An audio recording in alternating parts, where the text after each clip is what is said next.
Hello friends. अब हम लोग थोड़ा सा और आगे बढ़ते हैं। हम लोग देख रहे थे बेसिकली टर्मिनोलॉजीज। तो टर्मिनोलॉजीज में हम लोग देख रहे थे सबसे पहले गुडविल के बारे में। ओके, तो अगर आपको गुडविल के बारे में याद हो तो मैं आपको वापस से आपको बताना चाहूँगा गुडविल हमने एग्जैक्टली क्या देखा था, किसको बोला जाता है गुडविल। तो आपको अच्छे से याद है, अगर कोई बिजनेस की सुपीरियर अर्निंग कैपेसिटी हो, मतलब कोई बिजनेस नॉर्मल से ज़्यादा अगर अर्न करना चाहता हो या कर रहा हो, तो फिर उसकी उस कैपेसिटी को हम लोग बोलेंगे गुडविल। एग्जाम्पल दिया था आपको बाटा का, आई होप आपको याद भी होगा। ओके, तो बाटा के शूज़ जो है वो नॉर्मल शूज़ से ज़्यादा रेट में बिकते हैं, बट फिर भी लोग परचेस कर रहे हैं। उसके पीछे रीज़न क्या है बच्चों? बाटा का नेम। ओके, उसकी गुडविल इसको बोला जाएगा। ठीक है, इट में arise from such attribute as favourable location. हमने देखा था भाई, फेवरेबल लोकेशन से गुडविल हो सकती है, या फिर customer satisfaction and all in सब चीज़ों की वजह से आपका गुडविल वहां पे नजर आ सकता है। ओके, और गुडविल को हमने सेकेंडली एक और बात बोली थी, it is a reputation of business in terms of money. मतलब मनी के टर्म्स में किसी बिजनेस की अगर हम रेपुटेशन बताते हो तो वो भी आपकी गुडविल रहेगी। और एक बात मैंने आपको और बताया था, goodwill is an intangible asset.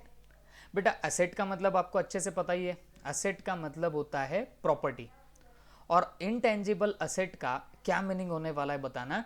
ऐसी प्रॉपर्टी जो दिखाई ना दे, ओके, जिसको टच ना किया जा सके, ऐसी प्रॉपर्टी को आप लोग गुडविल बोलते हो। तो जो आपकी रेपुटेशन है तो definitely it is your property and you can not touch it, आप इसको टच नहीं कर सकते हो। ओके, तो ऐसी जो हमारी प्रॉपर्टी रहेगी तो उसको हम लोग बोलने वाले गुडविल। ठीक है, उसके बाद हमने देखा था प्रॉफिट और लॉस के बारे में। ओके, अब जिसमें आपको भी याद होगा हमने प्रॉफिट का मतलब क्या बोला था, जितने में आपने गुड्स सेल करे उसमें से जब आप सारी कॉस्ट माइनस करते हो, सारे एक्सपेंडिचर्स माइनस करते हो, तो जो फिर रिजल्टेंट फिगर होगा, that resultant figure will be called as your what? Profit. तो उसको हम लोग क्या बोलते हैं? प्रॉफिट बोलेंगे। जैसे लेट से मैं गुड्स सेल कर रहा हूँ 50,000 में, और जितने एक्सपेंडिचर्स होंगे सब माइनस करने के बाद मेरे हाथ में सिर्फ 20,000 रुपीज बच रहे, या पैसा पकड़ के चलो मैंने सारे एक्सपेंडिचर करे और वो एक्सपेंडिचर होते हैं 30,000 के। बेच रहा हूँ गुड्स 50,000 में, एक्सपेंसेस कर रहा हूँ 30,000 के, तो मुझे क्या हो रहा है यहाँ पे? 20,000 का प्रॉफिट हो रहा है। Okay, this will be my profit. इसके बाद हम लोगों ने देखा लॉस के बारे में। लॉस कब होगा? जब गुड्स सेल कर रहे हो, तो अगर आप सेल जो कर रहे हो उसकी सेलिंग प्राइस में से बाकी के एक्सपेंडिचर जब माइनस करोगे तो एक्सपेंडिचर ज्यादा होने लग जाए, तो फिर समझ के चलना कि आपको यहाँ पे लॉस हो रहा है। जैसे हम लोगों ने सेल किए गुड्स 50,000 में, जबकि हमारे सारे एक्सपेंडिचर है 60,000 के, तो मुझे एक बात बताओ, तुम्हारा यहाँ पे लॉस कितना हो रहा? तो लॉस हमारा होने वाला है 10,000 का। ओके, तो दिस इज योर लॉस। तो एक जगह पे प्रॉफिट, दूसरी जगह पे आपका लॉस। ठीक है, उसके बाद हमने देखा था इनकम के बारे में। तो what do you mean by income over year? तो इनकम का मतलब होता है बच्चों कि जो भी हमारी अर्निंग है अदर देन अवर बिजनेस। मतलब आप लोग ग्रोसरी शॉप वाले हो, तो आपका बिजनेस किस चीज का है बताना? ग्रोसरी परचेसिंग और सेलिंग का है। तो उसके अलावा जो भी आपको अर्निंग हो रही है, जो भी आपको रेवेन्यू मिल रहा है, तो उसको आप लोग क्या बोलने वाले? इनकम बोलने वाले हो। ओके, तो जैसे इंटरेस्ट मिल रहा है, डिविडेंड का मैंने मतलब अभी डेलिबरेटली नहीं बताया, कमीशन बताए, तो ये सब आपके लिए इनकम हो जाएगी, बिकॉज ये आपकी कोई रेगुलर बिजनेस एक्टिविटी नहीं होती। हाँ, बट अगर हमारी रेगुलर बिजनेस एक्टिविटी से जो भी हमको अर्निंग होगी, that earning will be called as your revenue. Okay, जैसे आपकी ग्रोसरी शॉप है और आप कुछ गुड्स सेल कर रहे हो, तो आपके पास में जो पैसा आया तो वो पैसा आपका रेवेन्यू कहलाएगा, that will be called as what? Your revenue.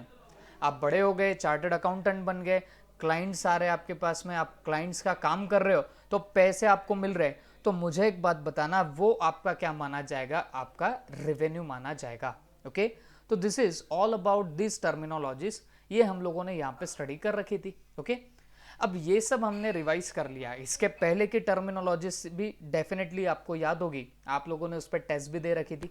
Okay, अब आज हम लोग और कुछ नई टर्मिनोलॉजीज यहाँ पे सीखने वाले हैं। ओके, अब देखो बच्चों, हम लोग असेट असेट असेट कितने टाइम से बातें कर रहे हैं, और जब भी असेट आता था तो मैंने आपको एक ही बात बताया कि रफली समझ के लो, असेट का मतलब होता है प्रॉपर्टी। तो जो भी आपके पास में प्रॉपर्टीज अवेलेबल हो उसको आप लोग क्या नाम देने वाले, असेट नाम दोगे। ओके, बट अब एग्जैक्टली असेट क्या होती है ये हम लोग यहां से सीखने वाले, ठीक है। तो यहां पे असेट को कैसे डिफाइन किया है, एनी फिजिकल थिंग और right owned that has a monetary value is called as an asset. अब ये लाइन तो एक ही है बट इसमें मीनिंग जो है वो बड़ा डेप्थ में जाता है, बड़ा गहरा मीनिंग जाता है। ओके, एनी फिजिकल थिंग मतलब कोई भी फिजिकल चीज, ओके, और right owned that has a monetary value, या फिर आपको किसी चीज का राइट है, ठीक है, has a monetary value is called as an asset, ठीक है। जो भी आपके पास में फिजिकल थिंग है, लेट्स से आपका बिजनेस है, आपके पास में एक लैपटॉप है, लैपटॉप क्या हुआ, फिजिकल थिंग हुई। आपके पास एक कंप्यूटर है, कंप्यूटर क्या हुआ, फिजिकल थिंग हो रही है। आपके पास एक गाड़ी है, व्हीकल है, व्हीकल क्या हो रही है, फिजिकल थिंग है। उसके अलावा आपके पास में एक बिल्डिंग है, बिल्डिंग भी क्या है, फिजिकल चीज है। ओके, एनी फिजिकल थिंग और राइट्स ओन्ड, या आप किसी चीज का राइट रखते हो, आपके पास में किसी चीज का राइट होगा which has a monetary value. Monetary value का मीनिंग होता है जो इन टर्म्स ऑफ मनी आप मेजर कर पाओ, that will be called as your monetary value, is called as an asset. इनको आप लोग बोलने वाले हो asset. The ownership of asset must be with business unit. Ownership का मतलब क्या होता है, ओनरशिप को इसका मतलब होने वाला है कि किसकी इस पे मालकी है। ओके, अब जैसे मान के चलिए आपने क्या किया, आपने कोई लैपटॉप परचेस किया, तो उस लैपटॉप के ओनर कौन हो गए, आप लोग। तो वैसे ही असेट्स के बारे में क्या बोला है, the ownership of asset must be with the business unit. मतलब जिस बिजनेस के लिए आप लोग ये पर्टिकुलर असेट परचेस कर रहे हो, तो उस बिजनेस के ही नाम पे या उस बिजनेस की ओनरशिप होनी चाहिए उस पर्टिकुलर असेट पे। ओके, ये बात हमेशा याद रखना। देखो बच्चों, मैं आपको स्टार्ट से एक बात बताने जा रहा हूँ या बता रहा हूँ कि जब भी हम लोग अकाउंटिंग करते हैं तो अकाउंटिंग हम लोग हमारे बिजनेस की करते हैं। ओके, अकाउंटिंग हम किसकी करते, बताना, हमारे बिजनेस की। तो क्योंकि आप आपके बिजनेस की अकाउंटिंग कर रहे हो, तो फिर डेफिनेटली इस बिजनेस के ही असेट्स ओन करनी चाहिए। जो भी आपके पास में असेट है, जो भी प्रॉपर्टी होगी, वो किसे ओन करनी चाहिए, बिजनेस को, ठीक है। जैसे आपका एक ग्रोसरी शॉप है, तो जो भी असेट परचेस कर रहे हो वो आपके ग्रोसरी शॉप का बिजनेस, ग्रोसरी शॉप का असेट होना चाहिए। ओके, जैसे ग्रोसरी शॉप के लिए फर्नीचर परचेस किया या और कोई इंस्ट्रूमेंट परचेस किया, तो ये सब किसको बिलोंग करना चाहिए, इस पे किसकी ओनरशिप चाहिए, तो आपके बिजनेस यूनिट की ओनरशिप चाहिए। ओके, एग्जाम्पल क्या दिया उसने, लैंड। लैंड का मतलब क्या होता है, एक जमीन है आपकी। ओके, तो अगर अपने बिजनेस के नाम पे कोई आपने जमीन परचेस की है, लैंड परचेस किया है, वो भी आपकी एसेट रहेगी। इसके अलावा गुडविल, गुडविल के बारे में शायद मैं आपको पहले भी बता चुका हूं, what is the meaning of goodwill. तो हमने देखा था it is an intangible asset और ये मनी वैल्यू ऑफ रेपुटेशन होती है। ओके, जब आप रिकरिंगली कोई काम करते जाते हो, आपकी लोकेशन फेवरेबल है, आपकी क्वालिटी ऑफ प्रोडक्ट अच्छा है, तो ऑटोमेटिकली आप नॉर्मल लोगों से ज़्यादा प्रॉफिट अर्न कर पाते हो। तो जो नॉर्मल से ऊपर सुपेरियर प्रॉफिट जो आप लोग अर्न कर रहे हो, that will be called as what your goodwill. Okay, उसके अलावा पेटेंट्स, ओके, पेटेंट्स भी होते हैं। अब पेटेंट का मतलब क्या होगा, अब देखो ये सारी चीज़ें आप लोगों के लिए एकदम नई है, तो मैं जब भी आपको इन चीज़ों के बारे में बताऊं तो हमेशा आप लोग इनको प्रॉपरली नोट कर लिया करना। ओके, अब जैसे यहाँ पे पेटेंट के बारे में बात चल रही है, तो पेटेंट का एग्जैक्टली मीनिंग क्या होता है। देखो एक बात मैं आपको बताता हूँ, जब भी कोई नया इन्वेंशन होता है, ओके, लेट्स से आज आप कॉमर्स कर रहे हो, बट आप कॉमर्स के अलावा सपोज साइंस करते, ओके, तो और साइंस में भी आप लोग रिसर्च करते और आपने कोई फॉर्मूला ढूंढ के निकाला। अब जैसे मान लो अभी कोविड के पैंडेमिक है, तो इसके अंदर सब लोग ढूंढ रहे हैं कि भाई इसकी वैक्सीन कैसे बन सकती है, कैसे नहीं। ओके, अब मान के चलो आप लोगों ने भी बायोलॉजी लेके रखी है, आप लोग रिसर्च कर रहे हो। ओके, और आपको फॉर्मूला मिल गया उसके वैक्सीन का, जिससे ये जो कोरोना है वो क्योर होता है। ओके, तो मेरे को एक बात बताओ, अब आपके हाथ में अगर ऐसा फॉर्मूला लगा तो आपको नहीं लगता कि आपने बहुत बड़ी सर्च कर ली है? ये अगर आप ये वैक्सीन का फॉर्मूला किसी कंट्री के साथ में शेयर करोगे तो आप रातों रात करोड़पति बन जाओगे। अरे बात समझे कि नहीं समझे? ओके। और लेट्स से आपने एक चिट्ठी पे फॉर्मूला लिखा, मैं आता हूँ वो फॉर्मूला लेके चला जाता हूँ और वो फॉर्मूला बेच देता हूँ और तुम्हारी जगह पे मैं करोड़पति बन जाता हूँ। अच्छी बात है, बुरी बात है? तो आप बोलेंगे सर एकदम ही घटिया बात है। ओके। तो बच्चों ऐसा याद रखना, आपने जो मेहनत की है, आपने जो फॉर्मूला तैयार किया, तो वो कोई और कॉपी ना कर सके, इसके लिए आप आपके फॉर्मूला का पेटेंट बनाते हो। जब आपने आपके फॉर्मूला का पेटेंट बना लिया, then nobody can copy this. ये जो आपने बना लिया ना फॉर्मूला, अब ऐसा कोई भी बंदा कॉपी नहीं कर सकता, ये चीज याद रखना। और किसी को वो फॉर्मूला कॉपी करना भी है तो he will have to take the permission of you, उसको आपकी परमिशन लेनी पड़ेगी। ओके। तो this is nothing but the patent. तो जो भी आप इन्वेंशन कर रहे हो, तो इन्वेंशन अगर आप मान लो सॉफ्टवेयर के फॉर्म में हो या फॉर्मूला के फॉर्म में हो, ओके, ये आपके पास में अगर प्रिजर्व्ड है तो हम लोग क्या कर सकते बताना, इसका पेटेंट निकाल सकते हैं। तो जब हमने इसका पेटेंट निकाल लिया तो ऐसा पकड़ के चलना, कोई भी बंदा फिर इसे कॉपी नहीं कर पाएगा। ओके। और अगर किसी को कॉपी करना भी है, he will have to take the permission of you, आपकी परमिशन उसे लेनी पड़ेगी। और जब वो आपकी परमिशन लेगा तो डेफिनेटली आपको पैसा देगा, ये बात आप समझ के रखना। ओके। तो this is your what assets. Assets में आपको क्या क्या देखने को मिल रहा है कि एनी फिजिकल थिंग, कोई भी फिजिकल चीज हो, या फिर राइट ओन्ड। जैसे ये पेटेंट में आपके पास में एक राइट है, राइट कौन सा है बताना? वो जो फॉर्मूला निकाला उससे कोई गुड्स या कोई जैसे वैक्सीन बनानी है तो वो सिर्फ आप ही बना सकते हो, ये आपका राइट है। ओके। तो ये भी असेट मानी जाती है। इनको अगर मॉनिटरी वैल्यू होगी तो that will be called as your asset. और ये ओनरशिप ऑफ असेट किसके साथ में होनी चाहिए बताना? आपके बिजनेस यूनिट के साथ में होनी चाहिए। ओके। फिर इसमें एग्जांपल दिया उसने, land, goodwill, patent, computers, etcetera etcetera. तो ये सारी आपकी क्या मानी जाएगी? एसेट्स मानी जाएगी। ओके। आई होप सबके दिमाग में गया होगा। अब इसके बाद हमको और आगे कुछ बातें दी है, जैसे टाइप्स ऑफ असेट्स हमको यहाँ पे दिया गया है कि भाई असेट्स किन किन टाइप्स की हो सकती है, ये हम लोग यहाँ पे पढ़ने वाले। पहली बात तो हमने देखा असेट। असेट का मतलब आई होप आपको समझा होगा कि भाई जो भी हमारे पास फिजिकल थिंग है या हम लोग कोई राइट ओन कर रहे हैं, मतलब किसी चीज के बदले में हमारे पास अगर राइट होगा, ओके, अधिकार होगा, हक होगा, तो उसको भी आप लोग असेट बोलते हो। ठीक है। इन शॉर्ट इसके लिए मैं उसको नॉर्मली क्या बोलता था, आपकी प्रॉपर्टी। आपकी जो प्रॉपर्टी है वही आपकी असेट भी रहेगी। ठीक है। अब ये जो असेट होती है बच्चों, ये किन किन टाइप्स की होती है, तो ये टाइप्स ऑफ असेट अब हमको यहाँ पे समझ के लेना पड़ेगा। ओके। पहले असेट देखा, अब हम लोग देखने जा रहे हैं टाइप्स ऑफ असेट। तो सबसे पहला टाइप ऑफ असेट होता है आपका फिक्स्ड असेट्स। ओके। सबसे पहला कौन सा होता है बताना? आपका फिक्स असेट। तो ये फिक्स असेट एग्जैक्टली होती क्या है? मैंने आपको बहुत पहले बताया था फिक्स असेट का एग्जैक्ट मतलब क्या होता है।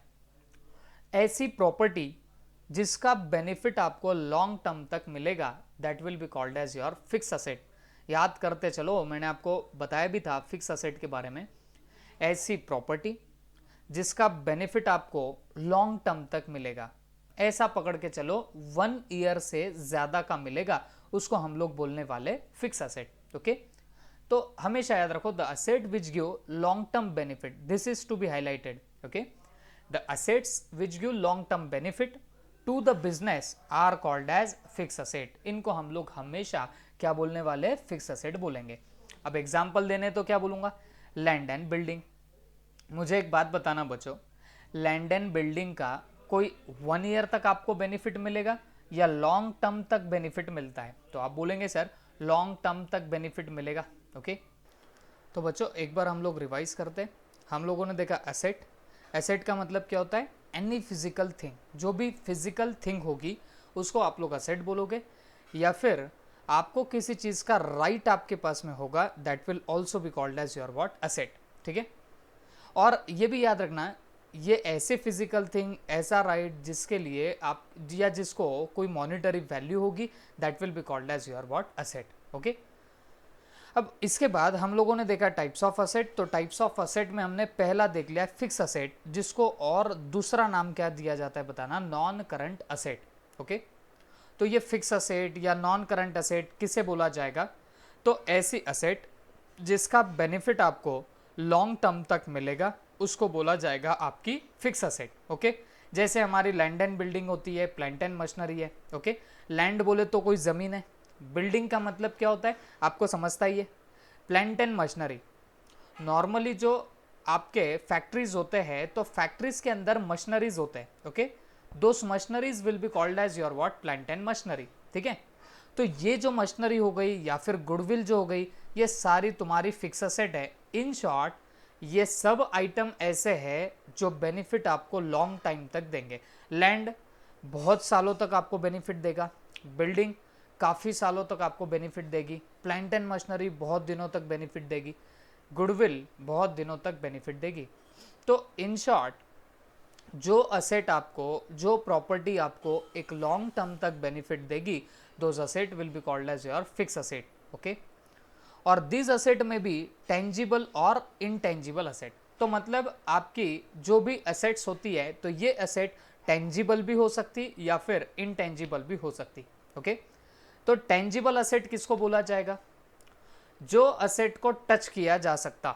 Okay, the asset which can be touched और which can be seen, those asset will be called as tangible. जैसे लैंड है, टच कर सकते हो क्या, हाँ जी कर सकते। बिल्डिंग है, टच कर सकते हो क्या, कर सकते। Okay, plant and machinery touch कर सकते। तो ये सारी टेंजिबल हो गई। और इनटेंजिबल बोले तो क्या, जिसको आप टच नहीं कर सकते, जैसे कि आपकी गुडविल। ओके, तो ये क्या बन जाएगी आपकी इनटेंजिबल असेट। ओके, तो जो आपकी असेट एक लॉन्ग टाइम तक बेनिफिट देगी। और बच्चों जब भी यहाँ पे लॉन्ग टर्म बेनिफिट बोला जाता है, तो आपने क्या समझना, तो आप में से किसी को एक जेन्युइन डाउट निकल के आ सकता है कि सर लॉन्ग टर्म का मतलब क्या, 1 साल तक, 2 साल तक, 3 साल तक, 50 साल तक, कितना होता है सर लॉन्ग टर्म। तो ध्यान से सुनना, अगर कोई असेट आपको 1 साल से ज़्यादा का बेनिफिट दे, तो उसको आप लोग बोल सकते हो long term benefit. Okay, that can be called as what, your long term benefit. तो ये चीज़ आप लोग आई होप सब लोग याद रखेंगे। उसके बाद हमारी सेकेंड टाइप की असेट होती है करंट असेट। ठीक है, तो करंट असेट ऐसी असेट है जो आपको 1 ईयर तक ही बेनिफिट देगी। ठीक है, नॉन करंट असेट या फिक्स असेट कौन होती है, जो आपको लॉन्ग टर्म तक बेनिफिट देगी, 1 ईयर से ज़्यादा बेनिफिट देगी। बट जो करंट असेट होती है, ये आपको 1 साल का ही बेनिफिट देती है, ज़्यादा दिनों तक आपको बेनिफिट नहीं देती।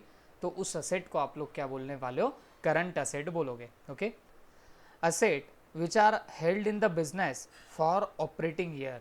ओके, जो हमने बिजनेस में ऑपरेटिंग ईयर के लिए मेंटेन किया है, and can be converted into cash very easily. और ऐसी एसेट जिसको आप लोग कैश में कन्वर्ट कर सकते हो आसानी से, तो उसको बोला जाएगा आपकी करंट असेट। ओके, एक बात समझ के लो, सिंपली अगर आपने किसी को पूछा कि बेटा करंट असेट क्या होती है, फिक्स असेट क्या होती है, तो आपने बोलना साहब फिक्स असेट का मतलब जिसका बेनिफिट लॉन्ग टर्म तक मिलेगा, 1 साल से ज़्यादा मिलेगा, मोर देन 1 ईयर जिस असेट का आपको बेनिफिट मिलता, उसको बोलते हैं फिक्स असेट। और करंट असेट किसे बोला जाएगा, the assets which are held in the business, मतलब ऐसी असेट जिसको आपने बिजनेस में रखा है फॉर ऑपरेटिंग ईयर, मतलब किसी 1 साल के लिए आपने उसको हेल्ड करके रखा है, and can be converted into cash very easily, मतलब ऐसी प्रॉपर्टी जिसको आप कैश में इजीली कन्वर्ट कर सकते, तो उसको बोला जाता करंट असेट। मैं आपसे कुछ सवाल पूछना चाहूँगा। देखो बच्चों, लैंड एंड बिल्डिंग हो गया, प्लांट एंड मशीनरी हो गया, ये कुछ फिक्स असेट के हमने एग्जाम्पल देखे। मुझे एक बात बताओ, मैं इनको कैश में कन्वर्ट करना चाहता हूँ, तो मुझे क्या करना पड़ेगा, मुझे इन असेट्स को बेचना पड़ेगा, सेल करना पड़ेगा। क्या पूछ रहा हूँ मैं आपको, ये land and building, plant and machinery, goodwill, इन सब को मुझे अगर क्या करना है, इन सब को मुझे कन्वर्ट करना है, ठीक है, इन कैश, तो मुझे क्या करना पड़ेगा, इन सब असेट्स को उठा के बेचना पड़ेगा। I will have to sell all the assets. बात समझ में आ रही है आपको? तो आपको लगता है कि land and building, plant and machinery easily sell out हो सकती है? क्या आपके दिमाग में है ये बात? क्या आप लोग land and building, plant and machinery को इजीली बेच सकते हो क्या? तो आप बोलेंगे सर लैंड एंड बिल्डिंग बेचना इतना आसान नहीं होता, प्लांट एंड मशीनरी बेचना इतना आसान नहीं होता। अपने पास में लैंड तो पड़ा हुआ है, ज़मीन पड़ी हुई है, मैं उसको बेचने को निकलूँ, ऐसा नहीं कि मैं आज बेचने को जाऊँ तो मुझे आज ही कस्टमर मिल जाएगा और मैं बेच दूंगा, ऐसा बहुत रेयरली होता है। ओके, तो ऐसा बोला जाता है कि land, building, plant and machinery, इसको आप इजीली कन्वर्ट नहीं कर सकते कैश में, मतलब इसको आप बेच नहीं सकते हो जल्दी से। ओके, तो क्योंकि आप इनको जल्दी से बेच नहीं पाओगे, क्योंकि आप इनको कन्वर्ट नहीं कर पाओगे कैश में जल्दी से, तो इसके लिए इनको फिक्स असेट बोला जाता है। बट ऐसी asset which are readily convertible into cash, जिसको आप कैश में फटक से कन्वर्ट कर पाते हो, तो उनको आप लोग करंट असेट्स बोलते हो। ओके, उन्हें हम लोग क्या बोलने वाले? Current assets. जैसे एग्जाम्पल दिया है यहाँ पे करंट असेट का, डेटर्स। अब बच्चों डेटर्स, मेरे हिसाब से हम लोगों ने डेटर्स के बारे में बात करी थी। डेटर्स का मतलब क्या हुआ? जिन लोगों से पैसा आना बाकी, उन लोगों को क्या बोलेंगे? डेटर्स। ओके, तो आपको नहीं लगता कि डेटर्स जो होंगे उनसे हम लोगों को पैसे रिसीव जल्दी से हो सकते हैं? ओके, लैंड एंड बिल्डिंग बेचना, फिर उससे पैसे हमको आना, इसमें टाइम लग सकता, it is a time consuming process. But जो आपके डेटर्स है, मतलब जिनसे पैसे आने बाकी है, तो उनसे तो फटाफट पैसे आ जाते। हम लोग किसी को क्रेडिट में सेल करें, मतलब उधारी पे बेचे, तो उन लोगों को हम लोग एक टर्म देते हैं कि भाई तू 10 दिन के बाद पेमेंट करना, 15 डेज के बाद में पेमेंट करना, तो अकॉर्डिंगली वो बंदा उतने दिन के बाद में आपको पेमेंट कर देगा। ओके, तो इन शॉर्ट आपको 10-15 दिन में या एक महीने भर में डेटर से पैसे वसूल हो जाएंगे। तो आपको नहीं लग रहा कि ये जो डेटर्स है, मतलब जिनसे पैसे आने बाकी है, तो ये बहुत जल्दी कैश में कन्वर्ट हो जाता है। ओके, तो फिर डेटर्स को हम लोग क्या बोलेंगे? Current asset.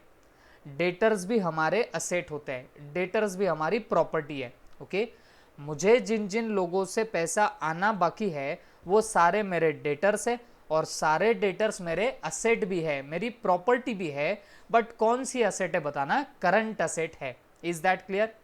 वैसे ही बिल्स रिसीवेबल होता है। ओके, अब वैसे तो ये कॉन्सेप्ट अभी आपको है नहीं कहीं दूर दूर तक, बट फिर भी शॉर्ट में बता देता हूं। अब मैंने किसी को क्रेडिट में सेल किया। ओके, वो बंदे ने बोला साहब मैं 1 महीने के बाद पेमेंट दूंगा। मैं बोलता हूँ कि मेरे को तेरे पे 1% भी भरोसा नहीं है कि तू 1 महीने के अंदर पेमेंट करेगा। तो मैंने क्या किया? मैंने बोला भाई तू क्या कर, मेरे को लिख के दे, ऐसा ओरली मत बोल कि साहब मैं आपको पेमेंट कर दूंगा। मैं उसे बोलता हूँ कि तू मुझे राइटिंग में लिख के दे कि तू मुझे बराबर 1 महीने के बाद पेमेंट करेगा। क्योंकि आपको समझता है, अगर आप किसी से राइटिंग से लिखवा के लो और अगर फिर वो बंदा मुझे 1 महीने के बाद पेमेंट नहीं देगा, तो फिर मैं उसे कोर्ट में लेके जा सकता हूँ, मैं झगड़ा कर सकता हूँ और उससे पैसे वसूल कर सकता हूँ। ओके, तो ये जो कागज़ पे लिख के दिया था ना बच्चों उसने कि मैं तुम्हें 1 साल के बाद पेमेंट दूंगा, तो वो मेरे लिए क्या बन जाएगा? Bills receivable. मतलब उस बिल पे मुझे पैसे आने बाकी है, तो उसको बोला जाता है बिल्स रिसीवेबल। अब ये कॉन्सेप्ट, इस पे तो पूरा एक चैप्टर आपको आगे जाके 12th में रहेगा, तो बस हम लोग जस्ट यहाँ पे बस इसका नॉमेनक्लेचर देख रहे हैं, बाकी कुछ नहीं देख रहे। ओके, तो एक होता है डेटर्स, मतलब जिनसे पैसे आने बाकी। दूसरे होते हैं बिल्स रिसीवेबल। बिल्स रिसीवेबल का मतलब क्या? एक कोई एविडेंस है, कागज का टुकड़ा है, जिस पे मैं लिख के दूंगा आपको कि भाई तूने मुझे 1 महीने के बाद पेमेंट देना, और आप भी उसको एक्सेप्ट करते हो और उस पर सिग्नेचर करते हो कि हाँ मैं 1 महीने के बाद आपको पेमेंट दूंगा, तो इसको बोला जाता है आपका बिल्स रिसीवेबल। उसके अलावा कैश इन हैंड। तो बेटा कैश इन हैंड तो अपने हाथों में जो कैश है वही होती है, तो वो तो कैश ही होती है, उसको तो कन्वर्ट करने की भी जरूरत नहीं है।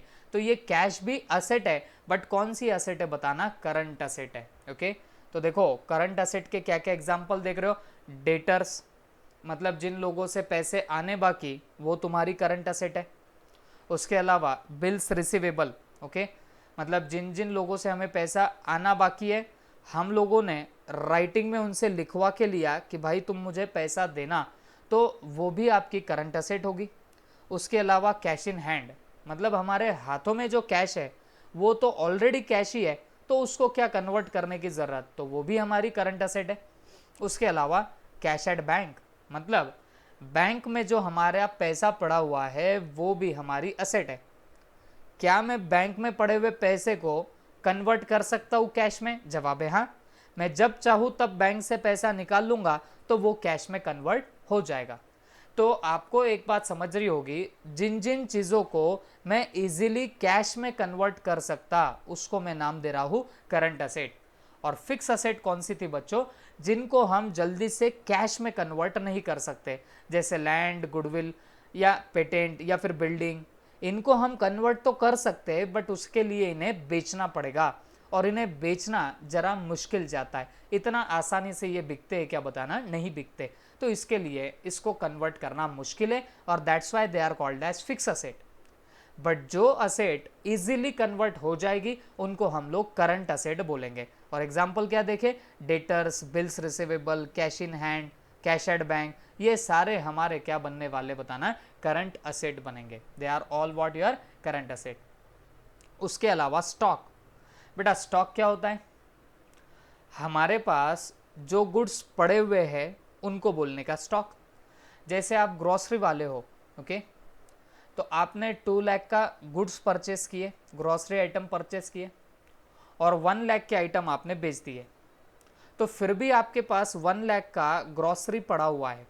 तो वो जो 1 लाख का आपके पास ग्रोसरी पड़ा हुआ है ना, जो सेल नहीं हुआ ना, वो आपका बनेगा stock. That will be called as your what? Stock. Is that clear? तो देखो दो चीजें हो गई टाइप्स ऑफ असेट में, एक तो फिक्स असेट और दूसरा करंट असेट। आई होप आपको समझा होगा। उसके अलावा फिक्टिशियस असेट्स, ओके, तो ये फिक्टिशियस असेट क्या होती है? These are asset not represented by tangible possession of the property. देखो फिक्टिशियस, फिक्टिशियस का मतलब होता है इमेजिनरी, झूठ मूठ का, ओके। तो फिक्टिशियस असेट किसको बोलते हैं? जो हमारी असेट वैसे तो नहीं है बट फिर भी उसको असेट मानते, तो they are called as fictitious asset. तो देखो these are assets not represented by tangible possession or property, they are imaginary asset, okay, मतलब ये असेट इमेजिनरी है। इन शॉर्ट ये हमारी प्रॉपर्टी नहीं है बट फिर भी हम इनको क्या मान लेते? प्रॉपर्टी मानते, तो इसको बोला जाता है fictitious asset. But do not have any realisable value. Realisable value को वहां पे नोट करके लिख देना। रियलाइजेबल वैल्यू का मीनिंग होगा कि आप इसको सेल आउट नहीं कर सकते, ओके। अब जैसा मेरे पास में लैंड है या मेरे पास में एक प्लांट एंड मशीनरी है, क्या मैं प्लांट एंड मशीनरी को बेच सकता हूं क्या? तो आप बोलेंगे सर बेच सकते हैं, ओके। तो वो बेच के जो पैसा आएगा उसको बोलते हैं realisable value, okay. After selling any asset, whatever amount you are receiving, it is called as realizable value, okay। तो हमेशा याद रखना फिक्टिशियस असेट की कोई रियलाइजेबल वैल्यू नहीं होती है, ओके। ये क्योंकि इमेजिनरी असेट है, ये हमारी एक्चुअल में असेट नहीं होती, बट हम इनको बलजबरी असेट का दर्जा देते, बलजबरी इनको असेट बोलते, तो ऐसी असेट को हम लोग क्या नाम देने वाले? फिक्टिशियस असेट बोलेंगे, ओके। और ये फिक्टिशियस असेट को कभी कोई रियलाइजेबल वैल्यू नहीं होती है। Is that clear? तो आई होप सबके दिमाग में क्या होगा। एग्जाम्पल, डेफर्ड रेवेन्यू एक्सपेंसेस, याद करो डेफर्ड रेवेन्यू एक्सपेंसेस, मैंने आपको एग्जाम्पल में भी दिया था एडवर्टीजमेंट के बारे में, याद है ना आपको? एडवर्टीजमेंट मैंने किया था तो उसका बेनिफिट मुझे 2 साल के बाद मिला, वो डेफर्ड रेवेन्यू एक्सपेंडिचर, ओके, वो भी आपके फिक्टिशियस असेट्स होते हैं, ओके। देखो ये जो कुछ टर्म्स है, अब जैसा ये फिक्टिशियस असेट है, this is very early stage for you people, ये बहुत जल्दी हो जाएगा आपको ये बताना, तो ये थोड़ा सा मुश्किल जा सकता है, बट मैं अभी आपके लिए इतना ही बोलता हूँ, बस इसको नाम से समझ के लो। फिक्टिशियस का मतलब क्या हो गया? झूठ मूठ का, इमेजिनरी, मतलब जो असेट है ही नहीं बट हम उसे असेट मान लेते, उसको बोलते हैं फिक्टिशियस असेट। अब ये क्यों फिक्टिशियस असेट होती है, क्यों नहीं, ये जैसे थोड़ा सा सिलेबस आगे जाएगा तो मैं आपको और भी शायद बता पाऊंगा। This is very early stage, तो मैं इसको सब्सटेंशिएट अभी नहीं कर पाऊंगा, क्योंकि मैं बताऊंगा तो आपको कुछ चीज़ें पता ही नहीं है। ओके, तो सिर्फ इतना याद रखो, जो असेट है नहीं बट हम उसको फिर भी असेट मानते हैं, they are called as what your fictitious asset. Okay, तो 3 टाइप के असेट होते हैं, fix asset, current asset, fictitious asset. जिसमें फिक्स असेट किसको बोला जाएगा, ऐसी असेट जो लॉन्ग टर्म तक बेनिफिट देंगी उसको हम लोग फिक्स्ड असेट बोलेंगे। आगे करंट असेट किसको बोलने का, जो आपको शॉर्ट टर्म तक बेनिफिट देगा और जो कैश में इजीली कन्वर्ट हो सकता उसको आप लोग करंट असेट्स बोलोगे। और फिक्टिशियस असेट क्या होगा, ये ऐसी असेट है जो इमेजिनरी होती है, एक्चुअल में तो असेट नहीं होती बट इनको माना जाता है कि दीज आर असेट्स। ओके, तो this was all about today's lecture. Okay, क्योंकि आगे थोड़ी सी कुछ बातें हमारी प्रैक्टिकल आएगी तो हमको वो सब चीज़ें बोर्ड पे अच्छे से करके लेनी पड़ेगी। ओके, तो फिलहाल के लिए आज के लिए इतना ही। आज ये थोड़ा सा हैवी कॉन्सेप्ट आया है फिक्टिशियस असेट का, बट इसको तान मत लो, जब फ्यूचर में हम जाएंगे तो उसका रीजनिंग वगैरह सब आपको पता चलेगा, बट अभी फिलहाल के लिए सिर्फ नाम याद रखना। Okay, thank you.